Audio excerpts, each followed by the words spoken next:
The Secret Law of Effortless Wealth. Introduction. The world still worships sweat. We were taught that the harder we grind, the more we earn, that fortune lives in long hours and aching hands. Factories once roared with that belief, steam rising like burnt offerings to the god of labor. Men and women worked until their backs broke, convinced that effort itself was virtue. And yet, the truth, the one almost no one dared to whisper, is this: money has never come from work. It comes from alignment. The invisible hand that moves gold and opportunity through this world does not respond to exhaustion. It responds to vibration, to the silent frequency of thought held with faith. A century ago, a quiet man named Wallace D. Wattles discovered this truth and wrote it in words so simple that few believed him. He said, "You do not get rich by doing certain things, but by doing things in a certain way." That certain way is what you're about to remember. For generations, humanity has been hypnotized by the myth of labor. We call it productivity, progress, the noble grind. But beneath those words hides a cruel misunderstanding, the belief that value is external, that money is earned from the outside in. Look around. The world's wealthiest are not always the hardest working. Some move through life with ease, while others toil endlessly and still sink into lack. Why? Because Wattles revealed what every mystic before him hinted at, that wealth is mental causation, not physical struggle. There is, he wrote, a thinking substance, an intelligent, creative field that fills the universe. Whatever form you hold in your mind with faith and gratitude, this substance begins to shape into reality. To most, this sounds impossible, yet all around us, nature obeys this same law. Every seed reproduces its kind. Thought is the seed of circumstance, and when your inner vibration matches the frequency of wealth, wealth cannot help but appear, through channels known and unknown. Think of your own life. How many times have you worked tirelessly, only to find doors closed? And how many times have you simply known something would work? And it did, almost effortlessly. That quiet knowing is alignment. That is the certain way Wattles spoke of. The fusion of clear mental image, unwavering faith, and grateful action. He warned, "The moment you abandon the idea that money comes through toil, you begin to work in partnership with the universe. The moment you stop pushing, life starts flowing, but to reach that point you must confront an ancient fear, the terror of letting go of struggle. The mind whispers, 'If I stop fighting, I'll lose everything.' Yet the opposite is true. The fight itself is what keeps you poor. Here is the law as Wattles understood it. There exists a formless substance that responds to thought. A clear mental picture of abundance impressed upon this substance causes its manifestation. Gratitude keeps you connected to this infinite source. Action, guided by faith, gives the invisible a channel through which to flow. This is divine mechanics, the metaphysics of creation. When you align your thoughts with faith instead of fear, and your work with joy instead of duty, you step into the current of effortless wealth. Then work transforms from toil to expression, from trying to make a living to allowing life to make through you. Every act done with awareness of abundance magnetizes an increase. Every word spoken with gratitude multiplies substance. Every moment lived in certainty strengthens your link to the infinite storehouse. You are not here to earn, you are here to emanate. Imagine standing in that ancient factory again, but this time you see what the others could not. Behind the machines, beyond the sweat and noise, there is a quiet field of light, pure creative intelligence waiting to obey whoever dares to think differently. You realize the true labor is not of hands, but of consciousness.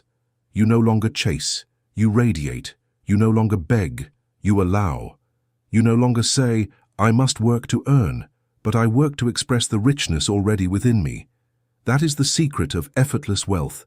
Not a miracle, but a method. Not mysticism, but alignment with law.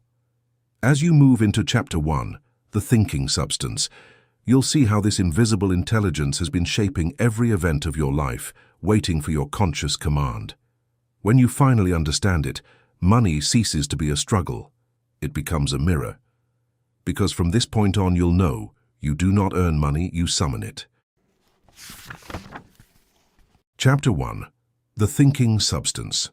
The True Source of Wealth. Long before the first coin was minted, before banks or barter or the invention of trade, there existed something far greater, a living ocean of intelligence that filled the invisible space between all things. Wattles called it the thinking substance. He described it not as an idea, but as a reality, the primal essence from which gold, wheat, bodies, and worlds are shaped. Every tree, every thought, every human destiny arises from this unseen field. He wrote, "There is a thinking stuff from which all things are made, and which, in its original state, permeates, penetrates, and fills the interspaces of the universe. A thought, in this substance, produces the thing that is imaged by the thought." Pause for a moment and imagine that, an intelligent field surrounding you right now, waiting for your instruction. It breathes through your thoughts, hears your emotions, and responds to your certainty. This, not your job or your employer or your hours worked, is the true source of wealth.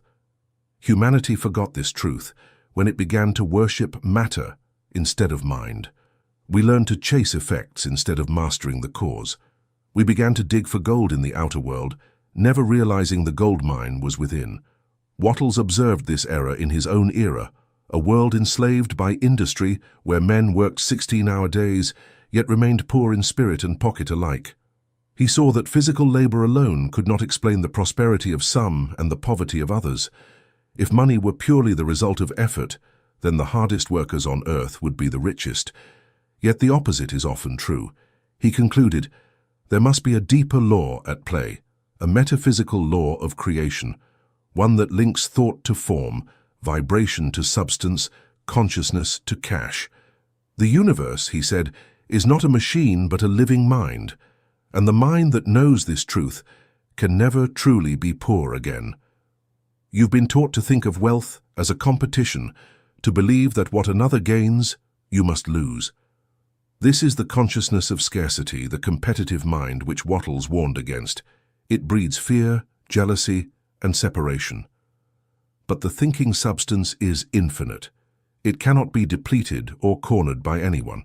It creates endlessly from within itself. When you understand that, everything changes. Consider this.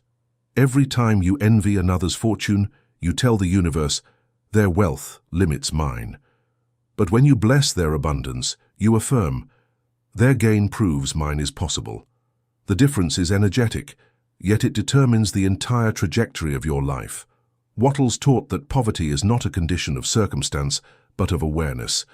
It is the result of thinking against the flow of creation, of imagining lack in an infinite field of supply. And once that field receives your thought of lack, it obediently manifests lack in form. You are right now surrounded by invisible substance waiting to shape itself into your idea of wealth. The only question is, what image are you impressing upon it? Wattles' discovery is both mystical and practical. He said that to manifest wealth one must form a clear mental image of the desired result, not vague longing but definite creation. Hold that image with unwavering faith, never doubting its reality. Express gratitude constantly, for gratitude keeps you in touch with the source. Act in a certain way, with purpose, efficiency, and joyful expectation, not strain. This is the true alchemy of wealth. Thought, faith, gratitude, action, manifestation. When you think richly, you magnetize opportunities. When you believe, you command substance to obey. When you act with gratitude, you give the universe permission to deliver. It's not magic, it's law. The law by which the seed becomes a tree and the idea becomes a fortune. Work, then, is not the generator of wealth. It is merely the stage upon which wealth appears. A gardener does not force a plant to grow by effort. He aligns with nature's process. In the same way, your role is not to push reality, but to hold the mental picture so faithfully that reality must yield to it. Think of it. The air you breathe is filled with this thinking substance. Every atom in your body is woven from it. It listens when you speak. It mirrors when you feel. It builds when you believe. When you truly grasp this, you stop begging life for scraps and start commanding it with reverence. You no longer say, "I must earn money," but "I must think and act in harmony with wealth."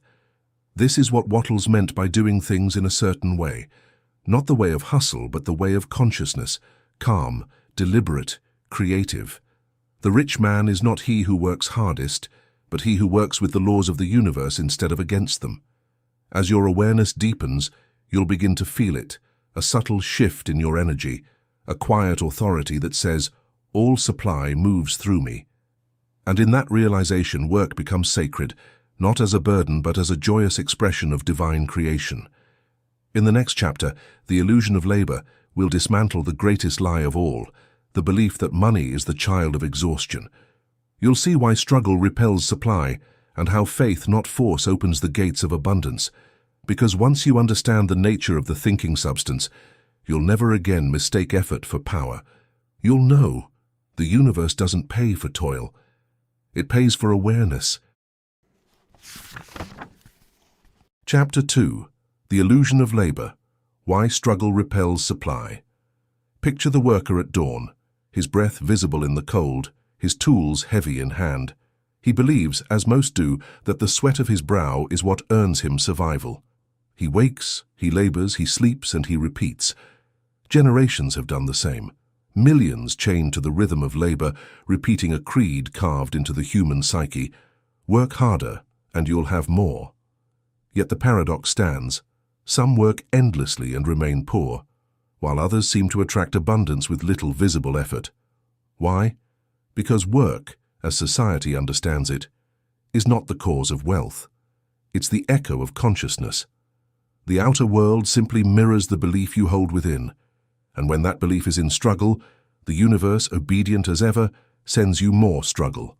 Wattles saw it clearly in his time. Factories roaring with exhausted men, fields filled with bent backs, and yet all around him others becoming rich with ease. He dared to say what no industrial man would. It is not by hard work that men get rich, but by doing things in a certain way. That certain way was alignment, the harmonious cooperation between thought, faith, and action. Labor alone, disconnected from faith, becomes friction. Think of a wheel turning against the current. No matter how fast it spins, it makes no progress. That is the illusion of labor, motion mistaken for creation. Most people confuse the two. They run endlessly, chasing what could be magnetized effortlessly if only they would stop running and start aligning. To struggle for money is like trying to grab water with clenched fists. The tighter you hold, the less you have. This is where the illusion becomes dangerous. The world glorifies exhaustion, the grind culture that praises burnout as proof of worth. We wear fatigue like medals of honor and call it discipline, unaware that the frequency of strain is the exact vibration that repels abundance. Wattles warned against this mindset. To think that wealth is the reward of toil is to live in error. It is the result of right thinking and right action. Consider your own experience. Have you ever forced a project, pushing with willpower alone, and watched it collapse?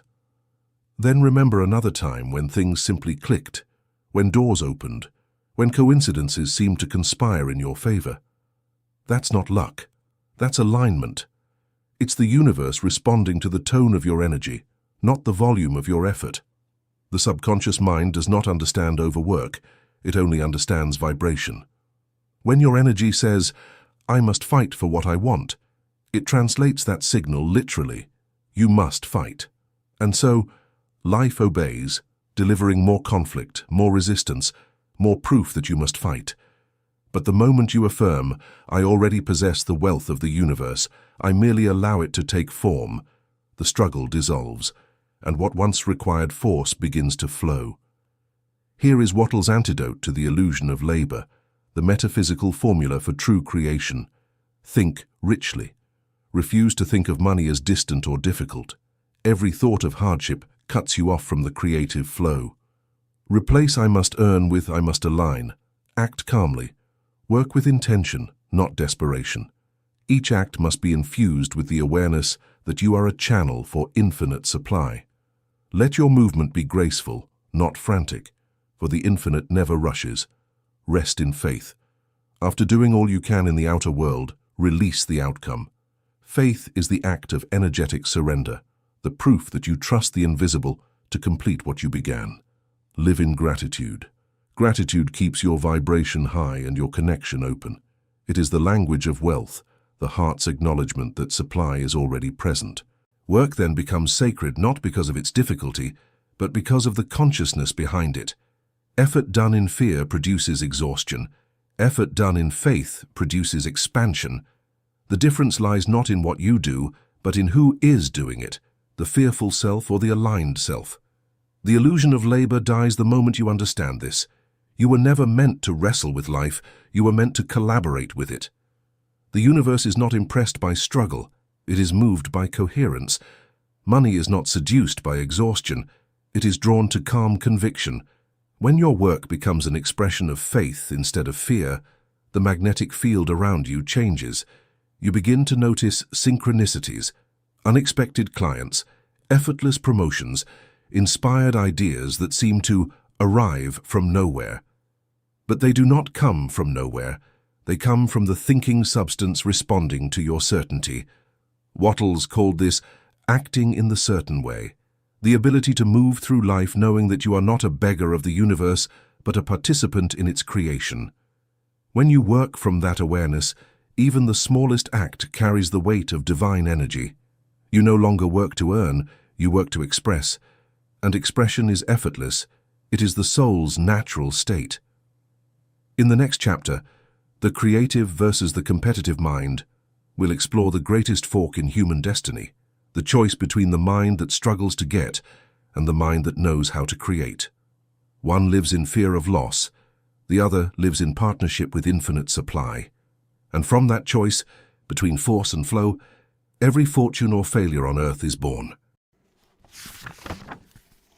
Chapter 3. The Creative versus the Competitive Mind, the fork in human destiny. Two minds move through this world. One sees life as a battlefield, the other sees it as a canvas.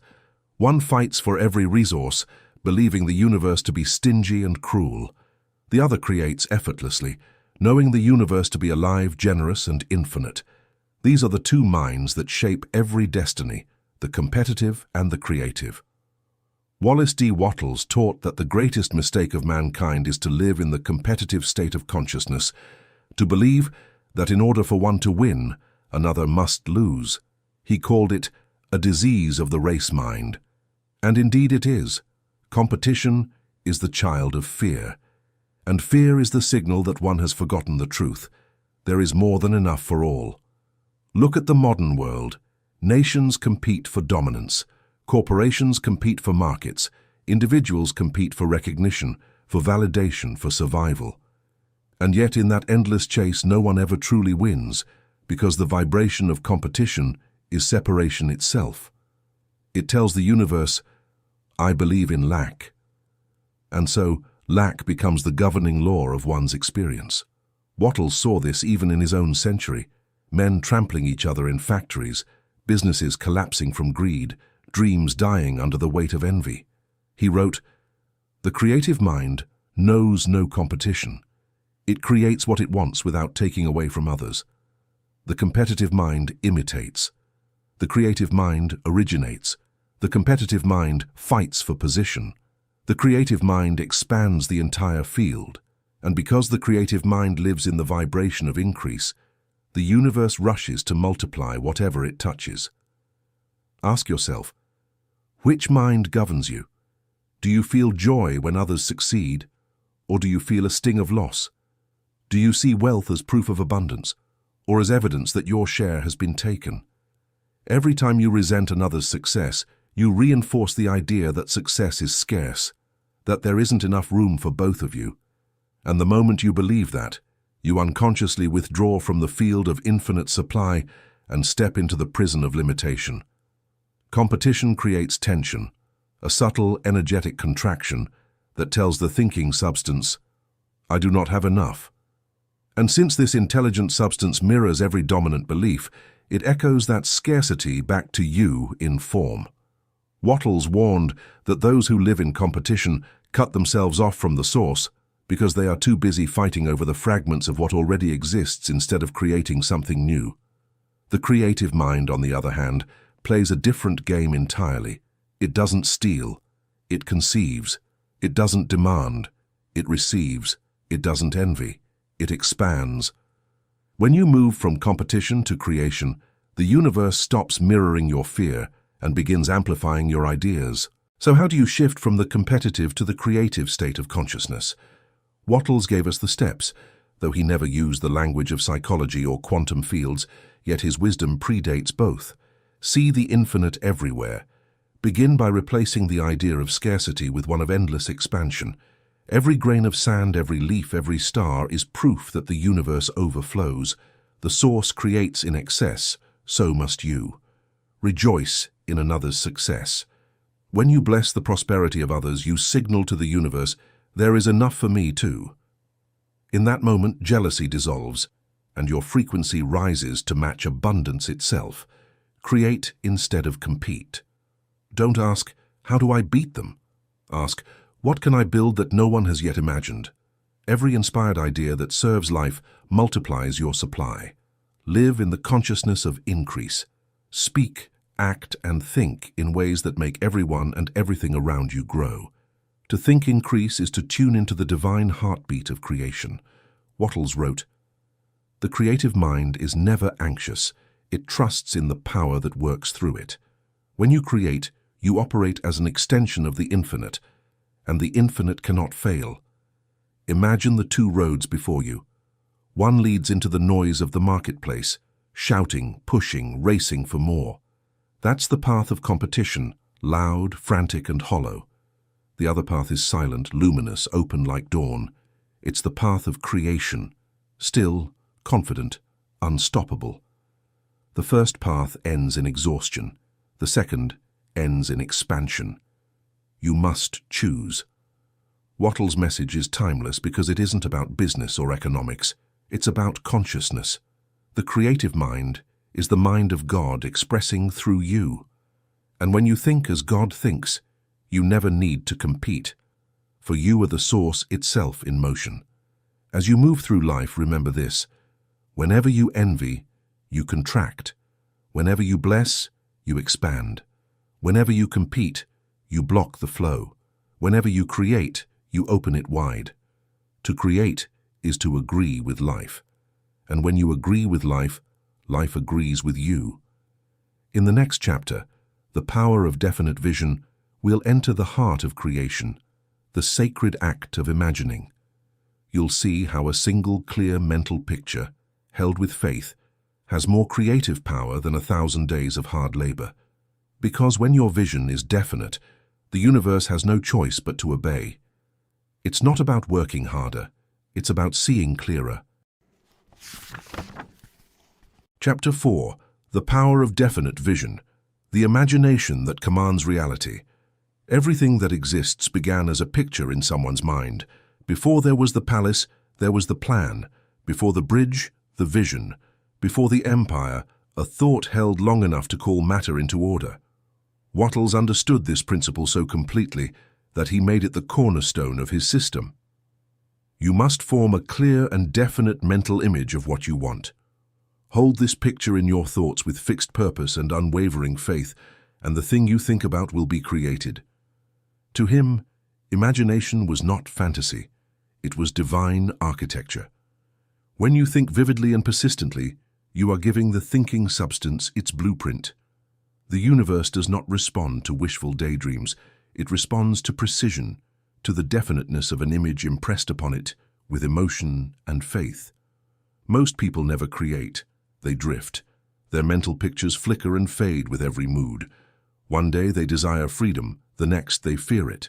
Their inner movie keeps changing, so the outer world never knows what to project. Wattles wrote that the average person moves as a ship without a chart or compass, tossed by conditions instead of commanding them. They pray for prosperity while imagining lack, speak of faith while vibrating fear, act with hope one moment and despair the next, and then they wonder why life feels inconsistent. A definite vision acts like gravity. It gathers the formless into form, An indefinite mind scatters its own power. Without a clear picture, the universe has nothing to obey. Energy answers direction, not confusion. Ask yourself, what image do I hold most clearly in my mind? Not what you wish you thought about, but what you actually revisit day after day. Is it abundance or anxiety? Is it freedom or the fear of failure? Every repeating image is a silent command to the universe. If you constantly imagine debt, struggle, or delay, the thinking substance obediently constructs situations that match those pictures. It is never personal. It is the law. That is why Wattles urged his students to see things as you want them to be, not as they are. Because the mind that clings to appearances keeps recreating appearances. Only vision, sustained, definite, emotional vision, can overrule the momentum of the past. Your outer life is a mirror of your dominant image. Change the picture, and reality begins to rearrange itself around it. Here is the practice of mastery, the art of definite vision. Withdraw from the chaos of appearances. Take time each day to enter silence, where the noise of circumstance cannot reach you. In that stillness, imagination becomes pure. Form a single vivid picture. Describe it in your mind until every detail feels real, the environment, the sensations, the gratitude of already having it. Emotion imprints the image onto the universal substance like fire on wax. Hold it with faith, not tension. Faith is a relaxed conviction, not a clenched will. The clearer and calmer your certainty, the faster the substance organizes itself. Refuse contradictory thoughts. Every time doubt arises, return to the picture and feel it again. Doubt is the only vibration strong enough to erase what faith has drawn. Act in harmony with the vision. Let your daily actions reflect the reality you've already accepted inwardly. The universe meets you halfway through circumstance, intuition, and timing. Wattles compared this process to an artist molding clay. Each thought is a touch of the hand. Each emotion adds shape. Gratitude fires the sculpture into permanence. Consider this, the richest person you can imagine, the inventor, the mystic, the builder of civilizations. They all used the same invisible tool you possess right now. Their outer achievements were simply reflections of inner constancy. The universe is not moved by your struggle, your education, or your lineage. It is moved by your image, clear, consistent, unwavering. Definiteness is destiny. When you choose a picture and refuse to let it go, the formless begins to crystallize around it. Events reorganize, people appear, coincidences align, because reality must obey the mind that knows what it wants. To live without a definite vision is to live as an echo. To hold one is to live as a creator. Wattles's quiet instruction still resounds. Think what you want, do not think of what you do not want. And that single command, practiced daily, has the power to alter the entire landscape of your life. In the next chapter, Faith, the substance of things desired, we will explore the bridge between thought and manifestation, the mysterious force that turns imagination into form. For even the clearest vision cannot live without the energy of belief behind it. Vision is the map. Faith is the current that carries it into reality. Chapter 5. Faith, the substance of things desired. There comes a moment in every creator's journey when the image is formed, the intention is clear, yet nothing has appeared. The mind wavers. Maybe it isn't working. Doubt creeps in like fog, covering the radiant picture once so alive. It is here in this sacred in-between that faith begins. Faith is not blind belief. It is spiritual eyesight, the vision that sees through delay into certainty. Wattles called it the substance of things desired. He meant it literally. Faith is the invisible material from which the visible is shaped. Where thought designs and imagination colors, faith provides the mass, the energetic density that pulls form out of the formless. Without it, even the clearest vision drifts like smoke. With it, mountains move, currents bend, and matter yields. Most people confuse faith with hope. Hope waits. Faith knows.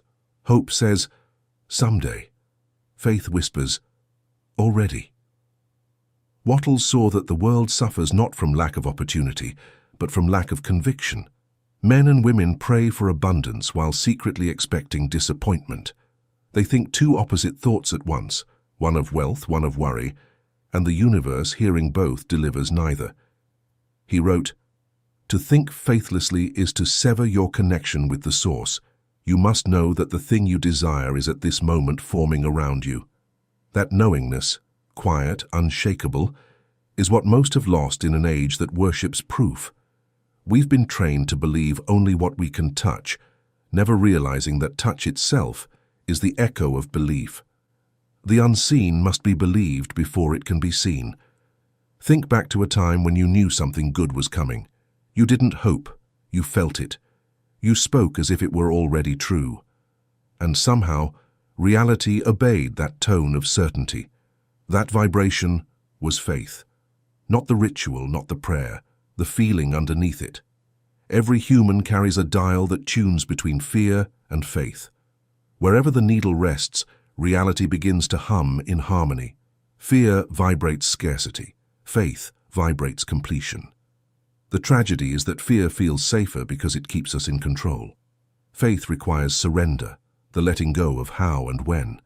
But the moment you surrender, the law begins to work. The seed doesn't beg the soil for proof of germination, it simply trusts the process. That same law governs the seed of your desire. Faith is the atmosphere in which it germinates unseen. Wattles gave a simple yet revolutionary formula for faith in action. Speak the language of completion. Use present tense certainty, not "I will have wealth," but "wealth now flows through me." Words are creative sound. Faith gives them life. Feel before you see. Spend moments each day entering the emotional reality of fulfillment. Feeling precedes form. Emotion is the magnetic field that attracts conditions. Detach from appearances. Do not let visible lack cancel invisible progress. The field rearranges itself beneath the surface long before the flower breaks ground. Act as the channel, not the beggar. Work, plan, give, and speak as one who already lives in supply. Actions taken in certainty multiply results. Actions taken in desperation scatter them. Sustain gratitude. Gratitude is the maintenance of faith. It tells the universe, "I trust you, keep unfolding." Faith then is not belief without evidence. It is alignment before evidence. It's standing on unseen ground with the same confidence you have when standing on stone. When you hold that vibration long enough, the outer world has no choice but to conform. Imagine walking through life surrounded by an invisible orchestra playing a melody only you can hear. Everyone else listens for proof. You move to rhythm. That rhythm is faith, the song of what is becoming. Faith does not strain. It smiles before manifestation because it knows creation is already underway. It is the golden bridge between mind and matter, the pulse of God through human intention. Wattles called it the way of certainty. To live in certainty is to stop reacting to appearances and start directing them. Circumstances cease to intimidate you because you understand they are clay, malleable, obedient, temporary. Faith speaks once, then rests, and while it rests, the universe builds. So the next time fear tells you it isn't working, remember this law. What you believe with feeling is already forming in the invisible. Every doubt merely delays delivery. Every act of gratitude accelerates it. The spiritual man does not chase outcomes, he walks in outcomes unseen. In the next chapter, Gratitude, the Magnetic Key, we'll explore the emotion that keeps faith alive and abundance flowing. For gratitude is more than politeness. It is the resonance that locks you into the frequency of creation itself. If faith builds the bridge, gratitude lights the path across it. Chapter 6. Gratitude, the Magnetic Key. There is a sound that only the soul can make. It is not prayer. It is not petition. It is the quiet hum of gratitude, a vibration so high, so clear, that the universe cannot resist answering it. Wallace D. Wattles called gratitude the key that keeps you connected to the source of your supply. To him, gratitude wasn't sentiment, it was alignment. When you are grateful, You tune your inner instrument to the frequency of abundance. Everything in the universe moves toward harmony, and gratitude is the ultimate harmony between the Creator and the created, the song of acknowledgement that says, "I know where my good comes from." Most people only feel grateful when things go right. They see gratitude as a reaction to gain, but metaphysically, gratitude is not the effect of abundance. It is the cause.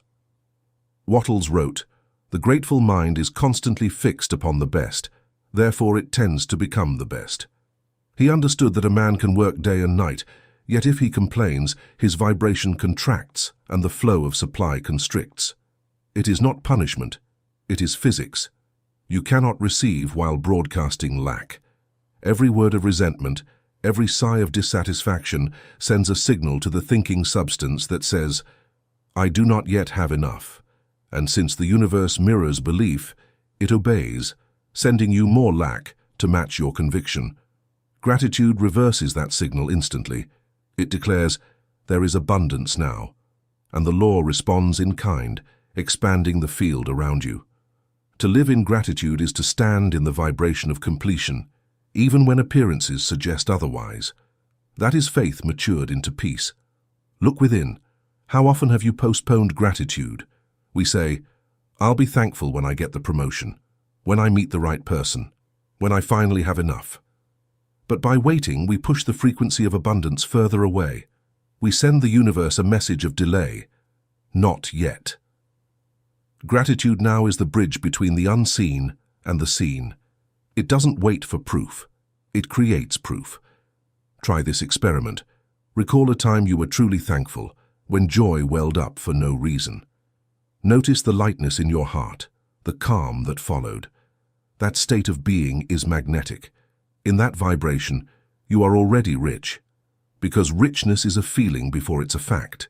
Wattles insisted that the entire process of mental adjustment and atonement can be summed up in one word: gratitude. It is the great harmonizer between thought and form. Here is how to practice the law of gratitude as Wattles intended. Begin and end each day with thanks.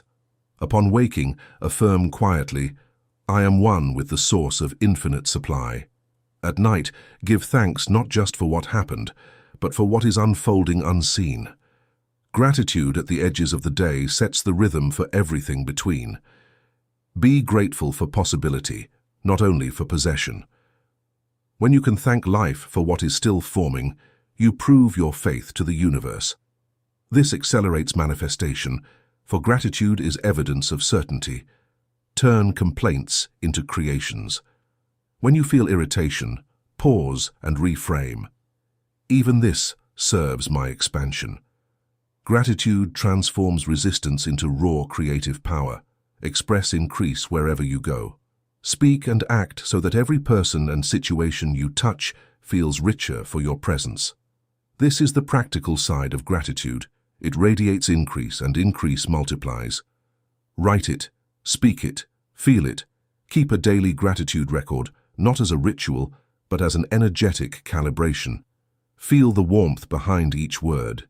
Feeling is what imprints the field. When gratitude becomes habitual, miracles become natural. Because you are no longer calling wealth, you are living in the frequency of it. The most magnetic souls in history all shared one thing in common: a thankful heart before evidence appeared. They thanked the divine before the rain, before the harvest, before the healing. That thanksgiving was not superstition, it was creation in motion. To be grateful is to speak the universe's native tongue. Everything alive responds to appreciation. It expands under it. The more grateful you are, the more reasons you're given to stay that way. Gratitude doesn't change the outer world first.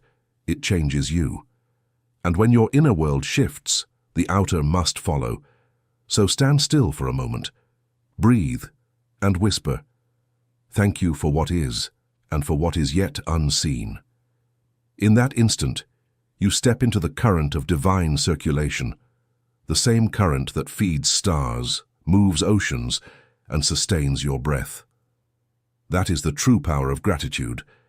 It is the invisible currency of heaven flowing through the soul, aware of its source. In the next chapter, Acting in a Certain Way, we'll move from inner alignment to outward expression. For once gratitude and faith are alive, action becomes sacred, no longer a struggle, but the visible dance of invisible law. You'll learn how to act without doubt, without haste, without fear, the way the infinite acts with calm certainty and unstoppable purpose.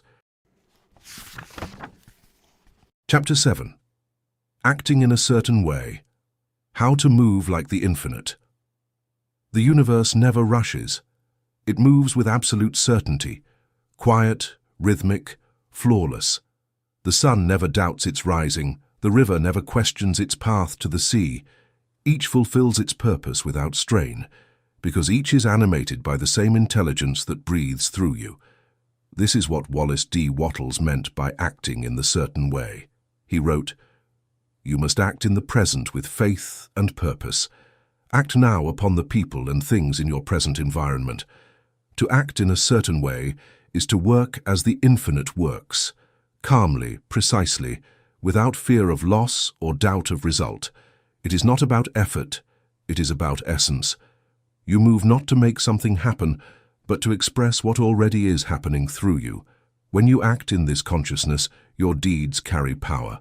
They ripple outward like waves that never fade, and the world begins to organize itself around your conviction.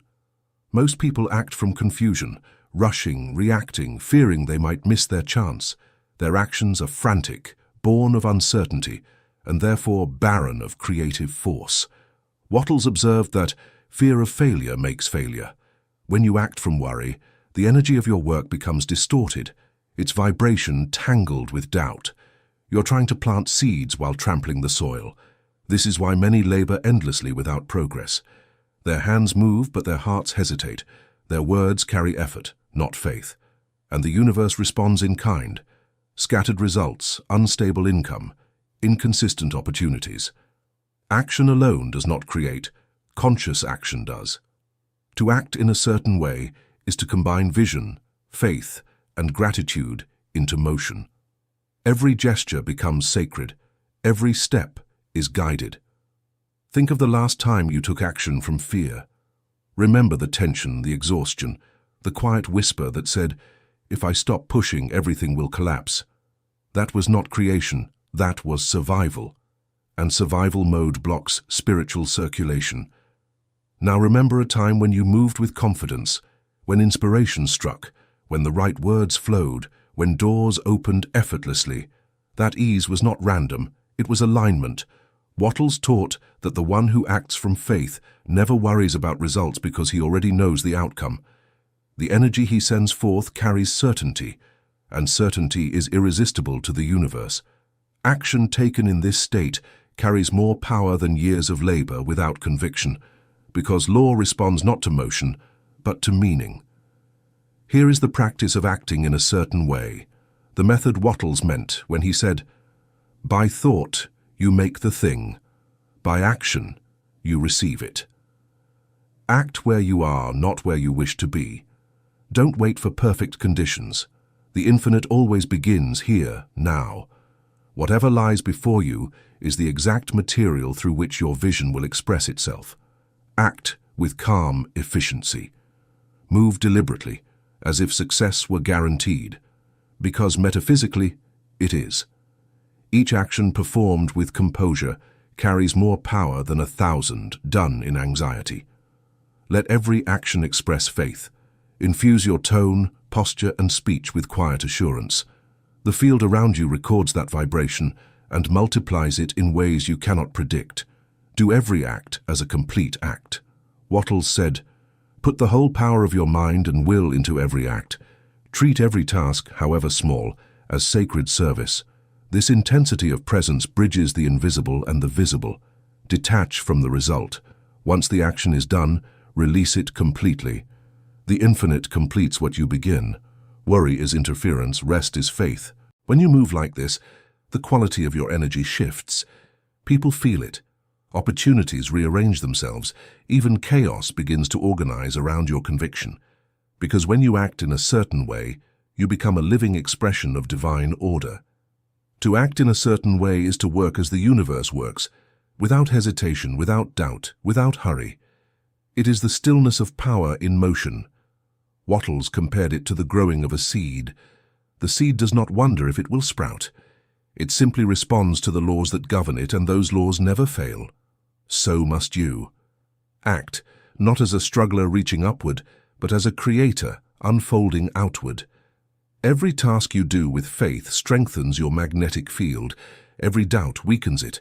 Therefore live as though your success were inevitable, because to the infinite it already is. The one who acts in this consciousness becomes unstoppable, not because he is forceful, but because he is certain. He is the calm at the center of motion, the point through which the universe expresses order into chaos. When your thoughts are aligned with truth and your actions flow from peace, you cannot fail. Failure can only exist where doubt remains. Act now. Act faithfully. Act as the infinite acts, with majesty, purpose, and serenity.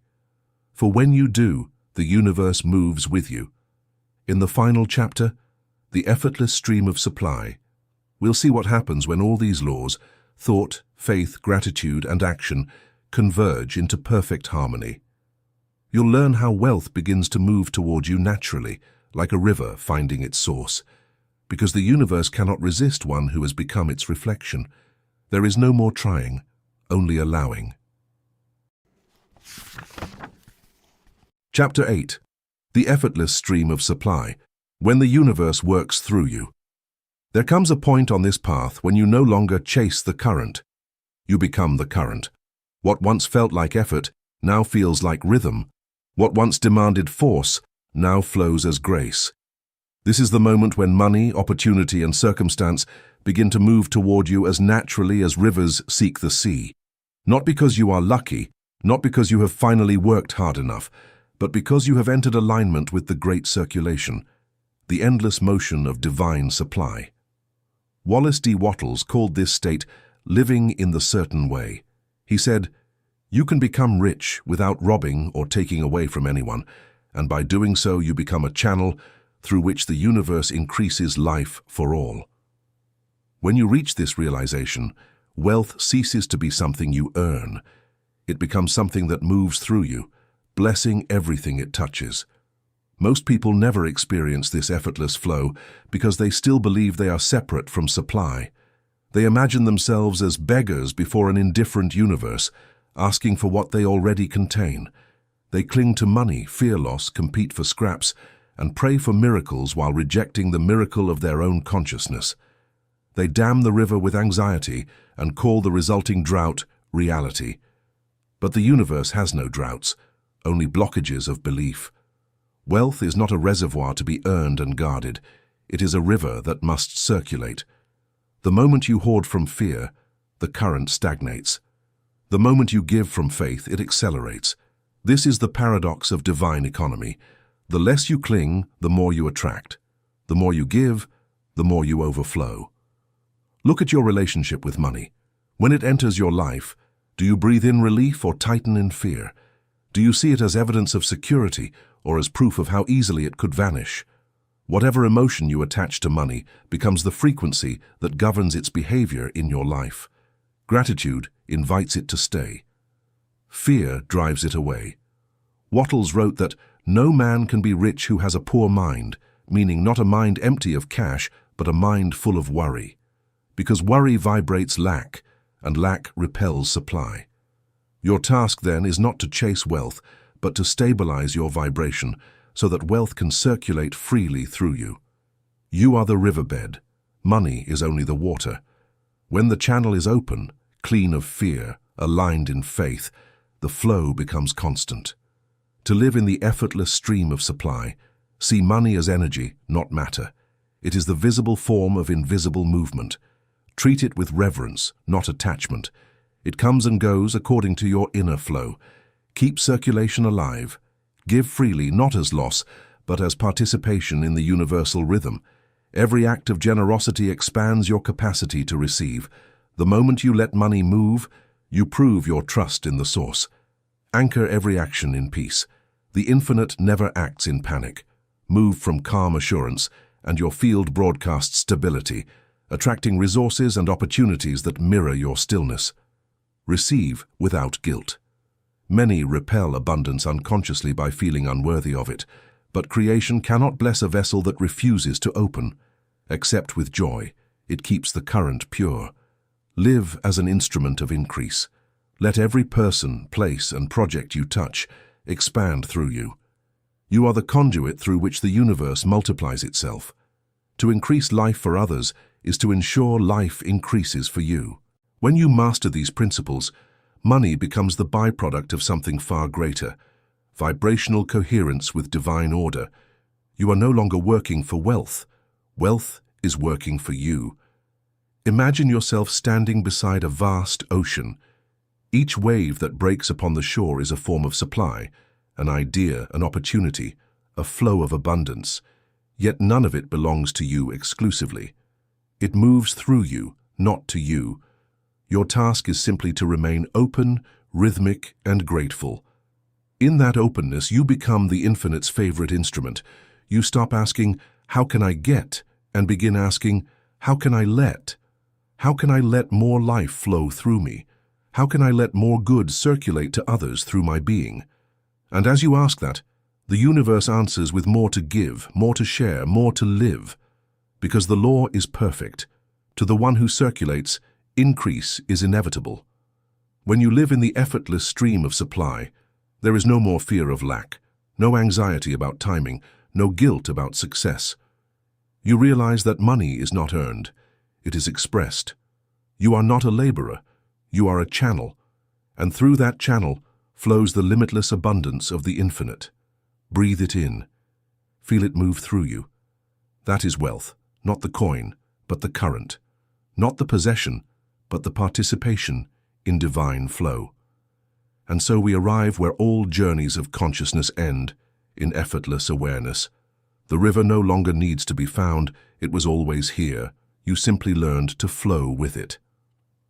In the epilogue, The True Currency, we'll close this series where it began, with the revelation that money is only the shadow of something far greater, the radiance of divine life expressing through awakened consciousness. You'll see that the richest man is not the one who has the most, but the one who moves with the source in perfect trust. Epilogue, The True Currency. The secret is simple, and yet it took lifetimes to remember. You were never chasing money. You were chasing meaning. All the gold, all the effort, all the striving. They were symbols, not substance. They were reflections of something deeper your soul always knew. That value does not live in things, but in being. When Wattles wrote that the purpose of life is the advancement and increase of life, he was describing the real currency of the universe. It is not money, it is awareness. Money is merely one of the forms awareness takes when it flows freely through consciousness. The true currency of the universe is life itself, moving through you, expressing as you. When you understand this, you stop serving money and start serving life, and then money serves you. Humanity has mistaken symbols for the source. We collect pieces of paper and digits on screens and call them wealth. We measure worth by accumulation rather than expansion, and so we have built an economy of fear, a world obsessed with earning rather than expressing. This illusion is what Wattles sought to dismantle. He saw that man's endless striving had blinded him to the law of being. He wrote, "The very best thing you can do for the whole world is to make the most of yourself." To make the most of yourself means to let more of the infinite flow through your mind, your hands, your heart. When you do that, increase happens automatically, in money, in peace, in purpose. But when you resist that flow through greed, worry, or guilt, the current slows. You feel poor not because supply is gone, but because you've stepped out of its rhythm. Ask yourself gently, why do you truly want money? Beneath the surface answers, security, freedom, comfort. There is always a deeper desire, to feel alive without fear. That feeling is not a product of possession. It is the natural state of the soul when it remembers its source. Money was never the goal. It was a mirror, reflecting your belief about your own power. When you feared lack, money fled. When you trusted life, money followed. When you tried to prove your worth through labor, you felt weary. When you acted from faith, doors opened by themselves. The lesson was never about working harder. It was about remembering that you were already connected to everything you sought to earn. You are not separate from the source of supply. You are its expression, and to the degree that you live as that expression, abundance has no choice but to appear. Here is the final teaching of Wattles distilled into living practice. Think creatively, never competitively. See life as infinite, yourself as a co-creator, and every soul as part of the same circulation. This alone will dissolve envy, scarcity, and fear. Hold faith as substance. Believe not in distant outcomes, but in the unseen presence that is already forming them. Speak, act, and rest from that knowing. Give gratitude a voice. Thank everything, even the delay, even the lesson. Gratitude is what keeps you attuned to abundance when appearances suggest the opposite. Act in a certain way. Let your work be quite proof of your faith. Move without hurry, speak without doubt, and treat every act as a sacred transaction between the infinite and form. Circulate life. Wherever you go, leave increases. Give more energy, clarity, kindness, and beauty than you take. This is the divine economy, and in it, your return is guaranteed. When you live like this, money no longer feels separate from spirit. It becomes an instrument, a way for the infinite to serve itself through you. And that is the highest prosperity of all. To know that what you receive for the sake of giving more. Stand still now. Breathe. Feel the pulse within your heart, that steady rhythm of life itself. That is the true currency. It circulates without end, needing no mint, no measure, no permission. It is wealth beyond numbers, the very breath of God through the form called you. Money is only its shadow. When you chase the shadow, you labor. When you honor the light, the shadow follows you effortlessly. Wattles' wisdom lives here, in this remembrance that you do not earn by striving but by being, that your worth was settled before you were born, that the source expresses itself through your consciousness, and its language is increase. So go forth not as a seeker but as a sower. Plant ideas, joy, peace, beauty, and watch the field of your life multiply beyond effort. Because in the divine economy, the only true wealth is the consciousness that gives more life. And when you become that consciousness, radiant, generous, certain, the universe bends around you in recognition and whispers, "You finally understand." The current moves, the river flows, and all that you once struggled to earn begins to arrive quietly, faithfully, inevitably, as the reflection of who you have become. It is summoned by consciousness. It flows through gratitude, obeys faith, and moves wherever increase is served. You are not here to earn a living. You are here to give life, and in doing so, you will discover the greatest prosperity of all, the peace of knowing that everything that belongs to you is already yours, and always has been.